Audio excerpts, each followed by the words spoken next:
How did it go? I think it went really well. I'm just disappointed that all of Florida couldn't hear that exchange in there. Which exchange? All of them. It raises serious questions about the character and the integrity of Rick Scott.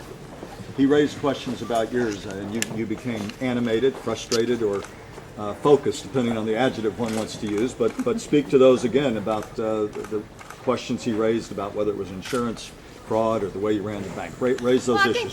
I think that the thing that I heard coming out of him this afternoon is that obviously I know that he's been playing TV ads in which that are full of lies about me and about my record, and to have him here in person continue to express these lies right to my face was just incredible to me. It just says to me that we can't, it would be very risky for the people of Florida to have a governor who is so arrogant as to spread these kinds of lies and misrepresentations about another person.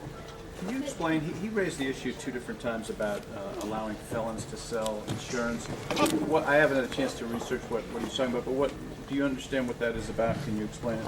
Well, I wasn't sure what it was about. All I know is that the agency who issues insurance licenses always does so within the framework of the law. Can you speak to his talk about taxes and about, I think he said water fees and taxes, property taxes? Can you speak to that on your watch? Have you supported any tax increases? Speak to his comments. No, I have not. I don't know where he gets these things from. They might be from something 15 years ago. There's not a single plan that I have put forward in my education plan, my economy plan, my transportation plan, my environmental plan.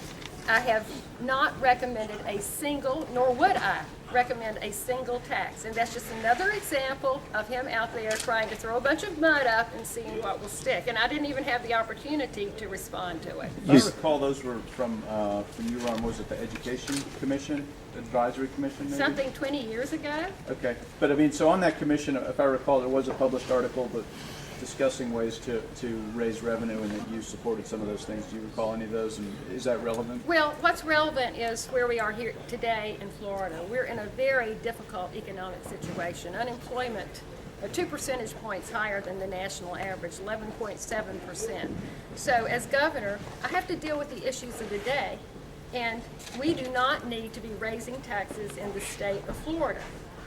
What we need to be doing is growing our economy, and as we grow our economy, those revenues need to be invested in important issues and priorities of the state, like public education. Ms. Sink, when you were talking about immigration, you were the one who raised Arizona, yet he did not talk about it when he's here. When he comes down to South Florida, do you think he's afraid to talk about that issue? Well, isn't it interesting that his whole primary campaign was based, for all intents and purposes, on this Arizona immigration law. That is, in fact, probably how he defeated the Republican Attorney General McCollum.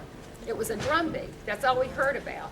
And I think it's a little disingenuous that we're now in the general election and miraculously, for some reason, he's forgotten about it. Are you open to choice in public schools, or as he intimated today and has said outright, or his staff has said before, that you're hostage to public school unions and not open to choice? You know, that is just another inaccuracy and it's a lie. Can you? I served on the board of a charter school myself. And so I'm a very much a proponent of charter schools, and I think it's important for us to have alternative ways of educating our children, and that was just yet another lie that he brings up. People of Florida cannot trust anything this guy says. Ms. Sink, can you just go over? Rick Scott clearly spent a whole hour in the debate answering questions that Floridians want to know. He answered those questions and you were present. Rick Scott has already demonstrated that he is the clear choice to be governor in this race because of his experience, because of his tenacity, because of his commitment to doing what's right for this state. Thank you very much. There's a perception, though, that he's not meeting with editorial boards. He didn't come out today. There's very few longer range interviews. Why evade the press? And he's not evading the press. He has spoken to the press many times. Every place we've gone, the press have come out and asked us questions from whatever form that we're in. We're not evading the press, and I'm here as his running mate to be proof of that.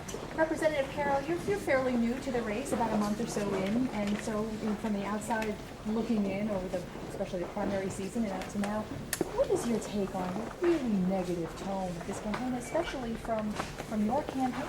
Well, you see, our opponent came out swinging today, calling my running mate a liar.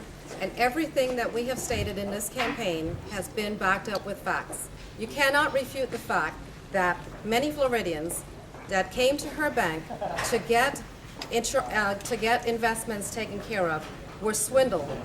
Those people over 60 years old were investing in securities that were risky right in her own bank in Florida, losing over 30% of their investment. We have no-bid contracts that she has given to her former employer, and that is unethical for an elected official to give no-bid contracts to a company that you have business dealings with. We have to make sure that when we consider what we're looking at, that we're looking at the facts, and that's what our campaign is presenting to the voters of the state of Florida. We cannot just go on hearsay. All of our information is documented by what has been put out in the newspapers, as well as what's documented in correspondence directly from her office. For example, the insurance, the individuals that have committed felonies, that have been given insurance license to sell insurance in the state of Florida, document that came out from her own office, giving those individuals an opportunity to get into your personal information to commit additional fraud is unconscionable. So the information that we put out in our advertisement, as well as the information we put out in our press brief, is consistently backed up with the facts. What about the documented problems? What about the documented problems with the company he ran? Should not right-thinking Floridians have pause about a company that had nearly $2 billion in Medicare fraud? My opponent, my running mate, has consistently answered those questions. He answered it in a primary, and he's still considering to answer it. My question to the reporters is, why aren't you asking a question about her sitting on a Sykes Corporation as a two-member board auditor, where Sykes Corporation consistently overstated their earnings, making senior citizens lose money in their pension, where the SBA, the pension fund in the state of Florida, had to sue the Sykes Corporation to get their monies back for losses in that company. Why aren't you guys asking a question when you were the vice president of Nations Bank and Bank of America, and in your lobby you are selling securities that are risky to senior citizens, making them lose 30% of their investment, and then walk away with millions of dollars of compensation? Why aren't you guys asking that question? If you're going to be across the board and be fair, then you also need to investigate everything that comes out. Yes, sir.